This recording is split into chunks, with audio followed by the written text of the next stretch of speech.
Hi, English learners. Welcome back to the English Daily Learning Podcast, the place for practical English inside real, relaxed conversations. I'm Mia. And I'm Leo. Today we're talking about one of the shortest words in English. And somehow one of the hardest words to say. No. There it is. Very small, very powerful. And for many people, very uncomfortable. Someone invites you to an event, asks you for a favor, gives you extra work, or tries to sell you something. You want to say no, but your brain begins writing a 5-page explanation. I would love to, and normally I absolutely could. But this week has been unusual because my neighbor's cousin has a dentist appointment. At that point, even you do not know what your reason is. I only know that the answer is no, and somehow a dentist is involved. Saying no politely is not about finding a perfect excuse. It is about being warm, clear, and honest enough for the situation.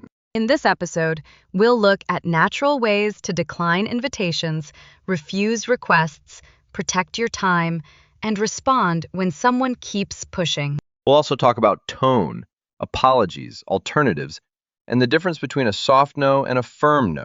Because not every situation needs the same language. Saying no to coffee with a friend is different from saying no to unpaid work at 6 on Friday evening, Very different. especially if the coffee is good. We'll use realistic conversations from social life, work, family, shopping, messages, and everyday plans. No repeat after me exercise and no list of phrases floating without context. Just a natural conversation about how English works when the answer cannot be yes. Mia, why do people find it so difficult to say no? Often because no feels like rejection. We worry that the other person will think we are rude, selfish, unfriendly, or unhelpful. We may also worry about disappointing someone, creating conflict, or missing an opportunity. And sometimes saying yes feels easier in the moment. Exactly.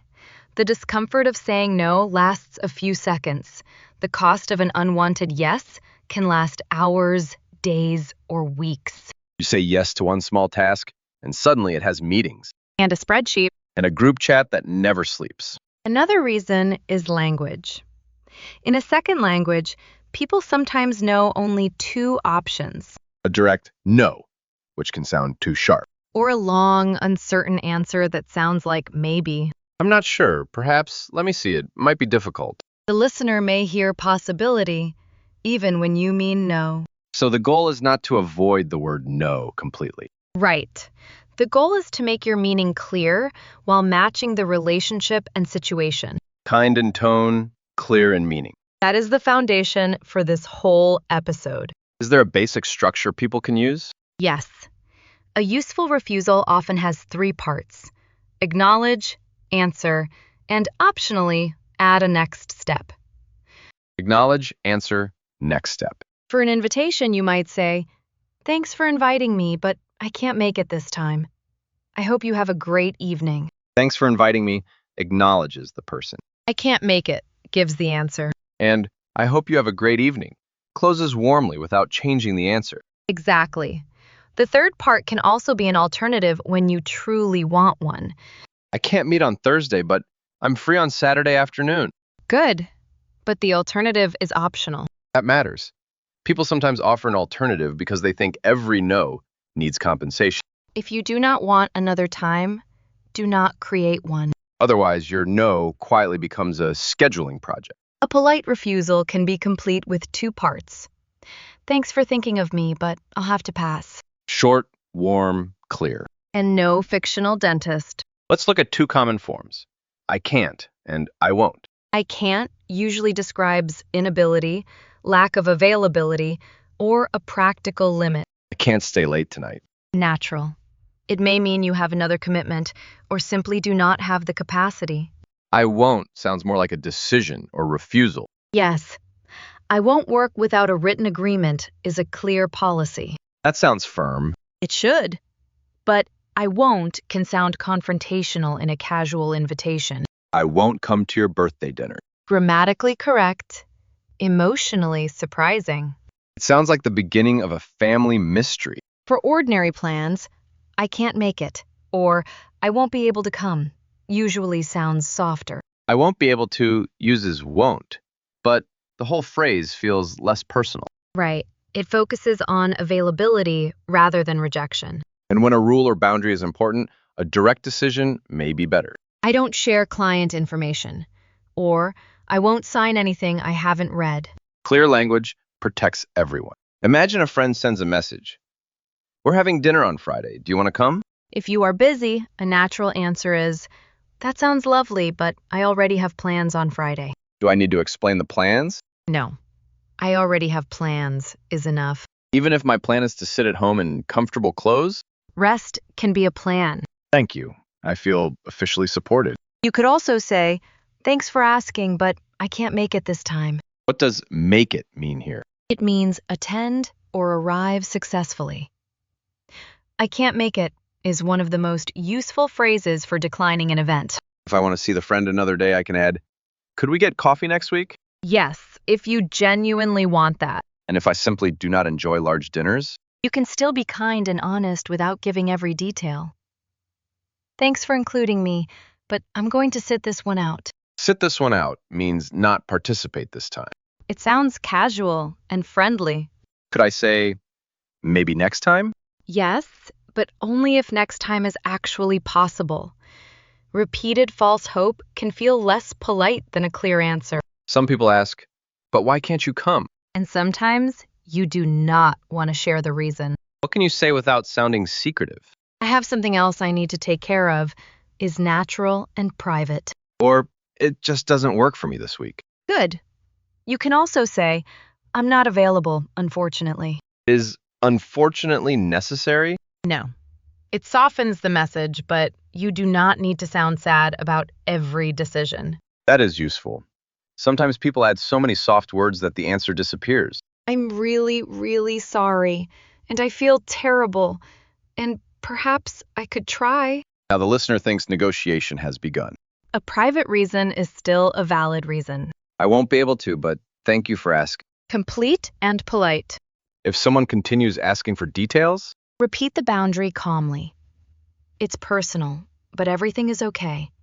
I just can't make it. no anger, no new excuse, no extra information. Calm repetition is often stronger than a longer explanation. Many refusals begin with, sorry. A brief apology can show warmth, especially when your answer creates inconvenience. Sorry, I can't cover your shift tonight. Natural, but you do not need to apologize 5 times. What happens when we over-apologize? It can make a normal boundary sound like wrongdoing. And it can invite the other person to comfort us. Exactly. Now they asked for help, you said no, and somehow they must tell you that you are a good person. Very efficient emotional management. One I'm sorry is usually enough. Can I'm afraid soften a refusal? Yes. I'm afraid I can't help with that today. Is polite and slightly formal. It does not mean you are literally afraid. Correct. It introduces disappointing information. What about unfortunately? Also useful in professional or neutral situations. Unfortunately, we can't offer a refund after 30 days. But with a close friend, I'm sorry, I can't, often sounds warmer. Tone and relationship matter more than one perfect phrase. Work is where saying no becomes more complicated. Because there may be hierarchy, deadlines, team pressure, and consequences. Imagine a manager says, can you finish this report today as well? A flat no may not be the best first response. What would be better? Clarify the trade-off. I can take this on, but I won't be able to finish the client summary today. Which one should I prioritize? That is not refusing the manager. It is refusing the idea that time is unlimited. Exactly. You are showing capacity clearly and asking for a decision. Another option could be, my schedule is full today. I could start this tomorrow morning. Good. It states the limit and gives a realistic option. What if the task is outside my role? You might say, I don't have the right access or experience to handle that safely. Could we involve someone from finance? So the reason is connected to quality, risk, or responsibility. Yes. At work, specific constraints are often more useful than emotional explanations. I don't have capacity this week is also common. It means you do not have enough available time or energy for more work. Capacity sounds nicer than, my calendar is currently on fire. It is more professional, although sometimes less visually accurate. What if a coworker regularly asks you to do part of their work? Begin with a clear limit. I can show you how to do it, but I can't take it over. Helpful without accepting ownership. Or, I don't have room to add that to my list. Could that sound cold? Tone matters. You can add acknowledgement. I know you're under pressure, but I don't have room to take this on. Your problem is recognized, but it does not automatically become your task. Right. What if they say, it will only take 5 minutes? You can respond, I understand, but I still can't fit it in today. That sentence does not argue about whether it takes 5 minutes. Correct.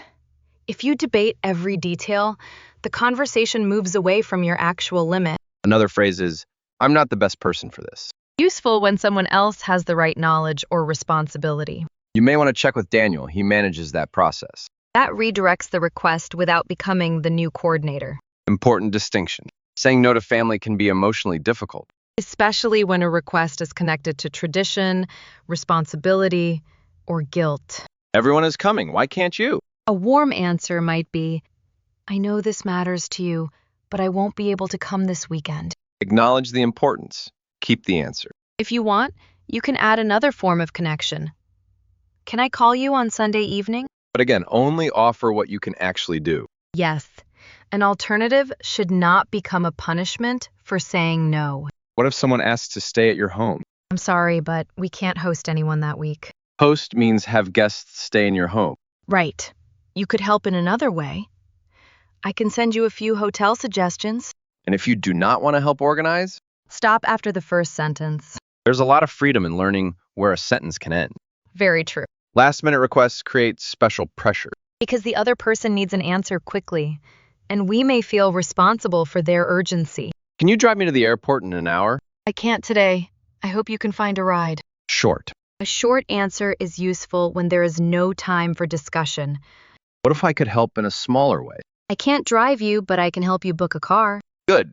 And if I am not available at all? I'm not able to help with this one. Does with this one make the refusal softer? Slightly.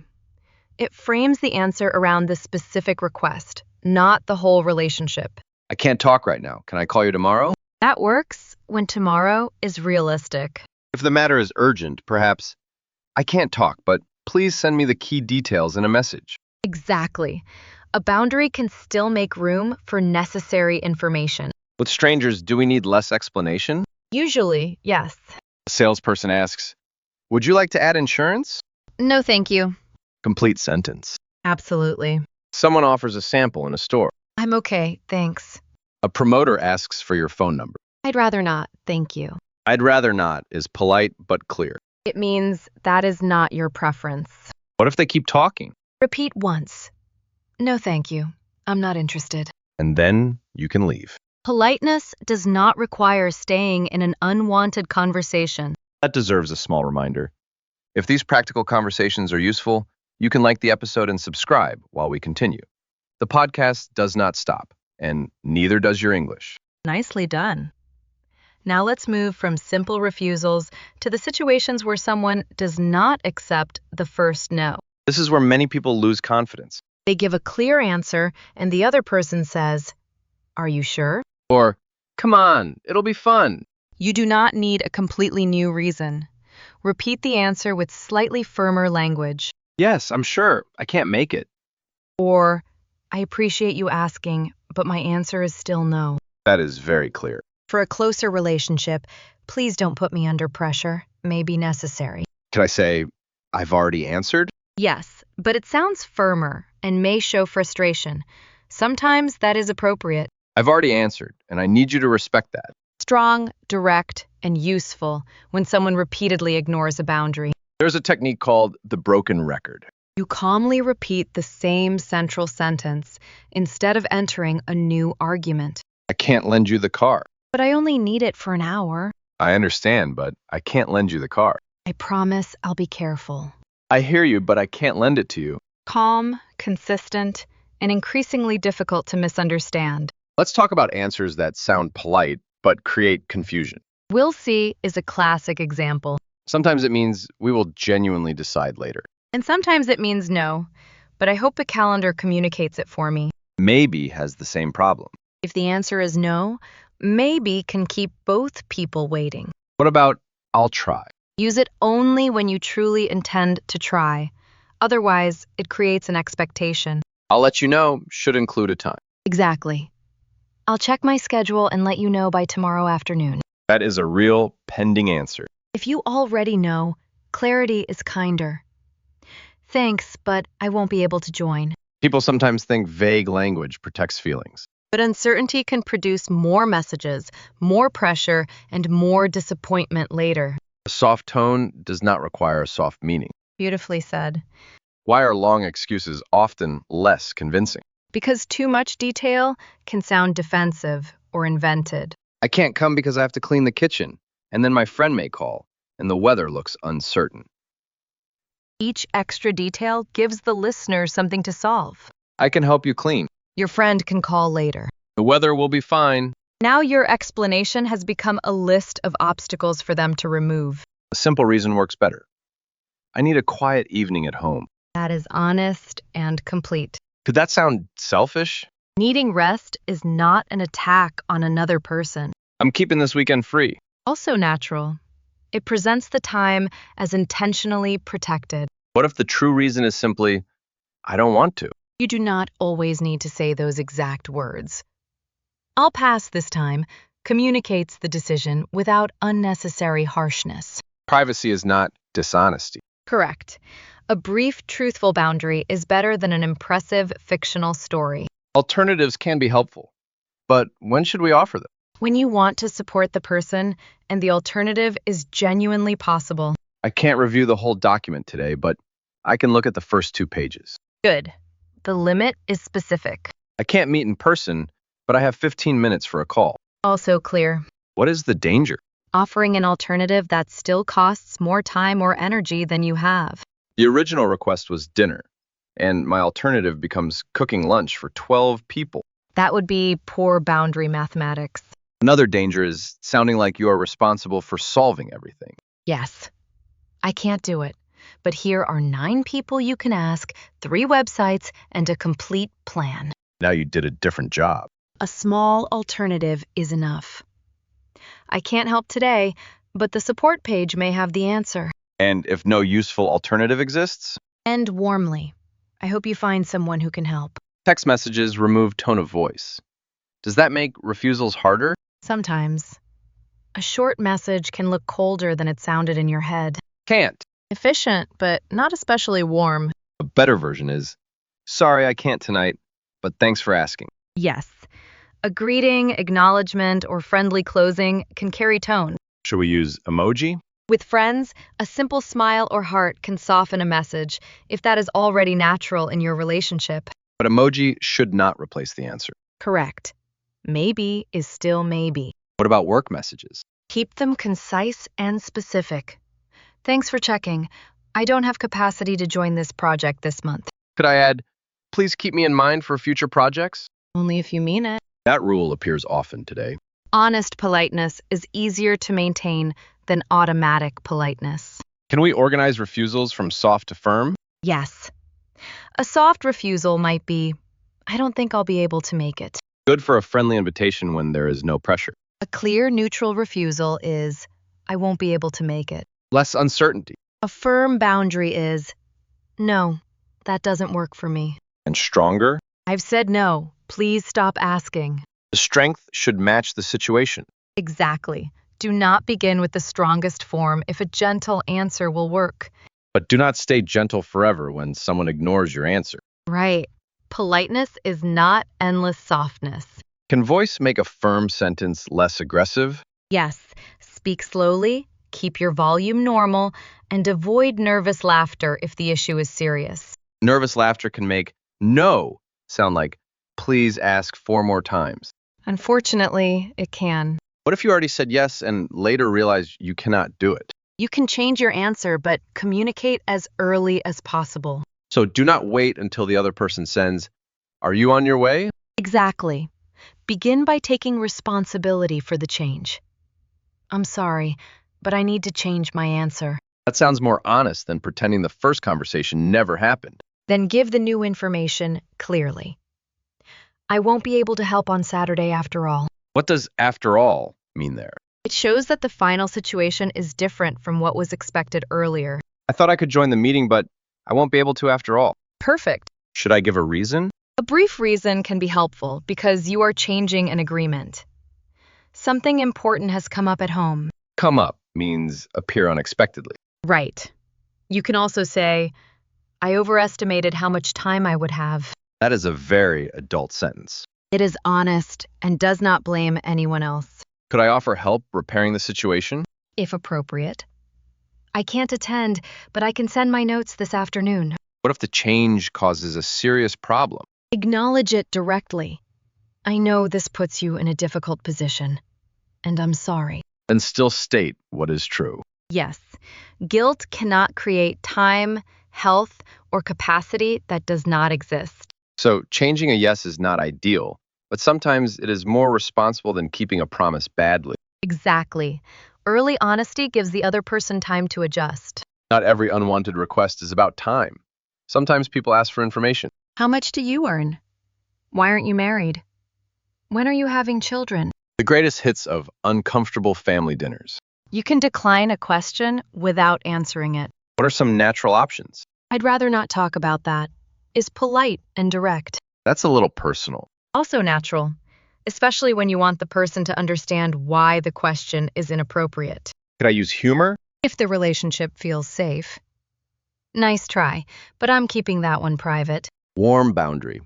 In a more formal situation, say, I'm not comfortable discussing that. What if someone gives advice I did not ask for? You can say, I appreciate your concern, but I'm not looking for advice right now. That is useful when you want listening, not solutions. Or, thanks, but I've decided how I want to handle it. What if the person keeps explaining? Repeat, I understand your view.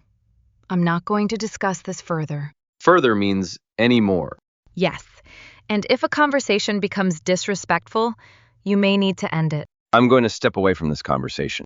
Clear and calm. Saying no can protect information as well as time. Privacy is a boundary too. Money creates some of the hardest refusals. Because money is connected to trust, need, friendship, and sometimes shame. Imagine a friend asks, "Can you lend me $200?" If the answer is no, you can say, I'm sorry, but I'm not able to lend money right now. Do not promise that you will explain your entire financial life. Exactly. Your budget is private. Some people use a general policy. I don't lend money to friends. A policy can make the answer feel less personal, but use it only if it is true. What if someone wants to borrow an object? I don't lend that out, but I can tell you where I bought it. Lend out means allow other people to borrow something. Right. For something valuable, you might simply say, I'm not comfortable lending it. What about an expensive group plan? Be honest before the plan becomes fixed. That restaurant is outside my budget. Could we choose somewhere more affordable? That is not refusing the people. It is refusing the price. Exactly. Or, I'll skip dinner, but I can meet you afterward. Another real situation is splitting a bill. You can say, I'd prefer to pay for what I ordered. Polite and specific. If a friend repeatedly pressures you to spend more, become firmer. I've already decided what I can spend. Money boundaries often feel awkward because people avoid naming them. Clear language can remove some of that uncertainty. And a reasonable friend does not need your bank statement to accept your answer. We have focused on words, but how much does delivery matter? A lot. The same sentence can sound uncertain, irritated, apologetic, or calm. Let's use, I can't do that. If your voice rises at the end, it may sound like a question. I can't do that? The listener may think I am asking for permission to refuse. A calm downward tone sounds more settled. What about speaking very quickly? Fast speech can communicate nervousness and make you add unnecessary words. So pause before answering. Yes. Let me think for a moment is useful when you need time. That prevents the automatic yes. Body language matters too. A relaxed face and normal eye contact can make a firm sentence feel respectful. We should be careful with cultural rules, though. Absolutely. Some cultures prefer more indirect refusals, especially with elders, guests, or people in authority. Other settings value a short, direct answer. There is no single global level of politeness. So observe how trusted people communicate in that environment. And remember that clarity is still important. You can add warmth without creating false hope. Thank you so much for thinking of me. I won't be able to join. Warm opening, definite answer. Could silence itself communicate no? Sometimes socially, but in plans and responsibilities, silence often creates confusion. A short message is usually kinder than disappearing. Yes. Thanks for asking, but I can't takes seconds and closes the question. Let's hear a full conversation. I'll invite you to a weekend trip. Okay, A few of us are going to the coast this weekend. You should come. that sounds fun, but I'm going to pass this time. Really? We haven't traveled together in ages. I know, I've had a very full month, and I need a quiet weekend. You can rest at the beach. I appreciate the idea, but I need to stay home this weekend. All right, maybe another time. I'd like that. Send me a photo when you get there. What worked? I acknowledged the invitation, gave a brief, honest reason, and repeated the boundary when you offered a solution. You did not become angry. And I did not invent an emergency. You also ended with connection. The no was about the trip, not the friendship. Now I'll be your manager. My posture just changed. Could you also prepare the slides for Monday's meeting? I can help with the slides, but I'm currently finishing the sales report and the client proposal.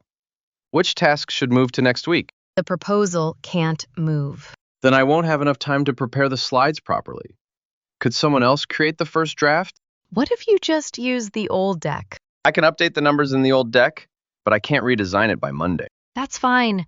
Updating the numbers is enough. That conversation did not use the word no very often. But the limits were clear. I explained the trade-off and offered a smaller, realistic option. That is often the most effective professional refusal. Clear scope instead of emotional panic. Even after a polite refusal, people may feel guilty. Yes, discomfort does not always mean the decision was wrong, It may simply mean the boundary is new. or that you care about the other person's feelings. How can language help with that guilt? Use respectful sentences you can stand behind.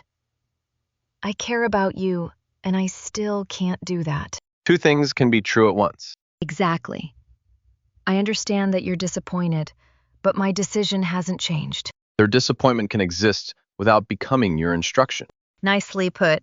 We should also notice the difference between responsibility and kindness. You can respond kindly without taking responsibility for every reaction. If someone is disappointed because I cannot attend, I can say, I know, I'm sorry to miss it.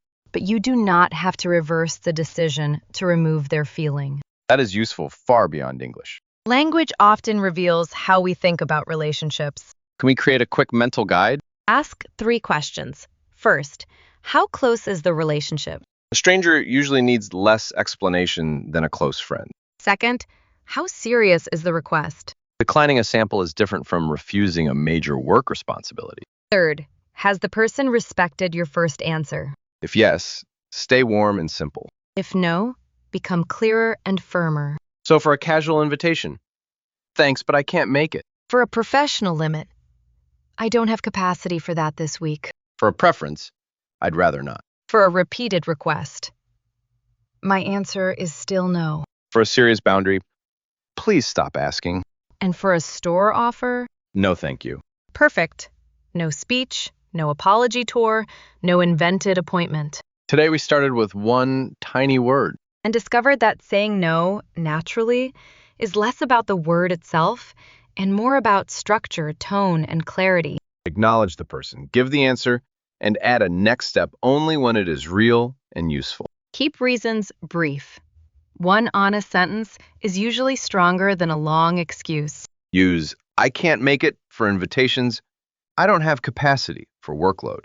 I'd rather not for preferences. And my answer is still no when someone keeps pushing. Remember that a soft tone can carry a clear meaning. And a polite person is still allowed to have limits. If this episode helped you find calmer, clearer words, please like the video and subscribe to English Daily Learning Podcast. New conversations are here to make practical English feel natural, one real situation at a time.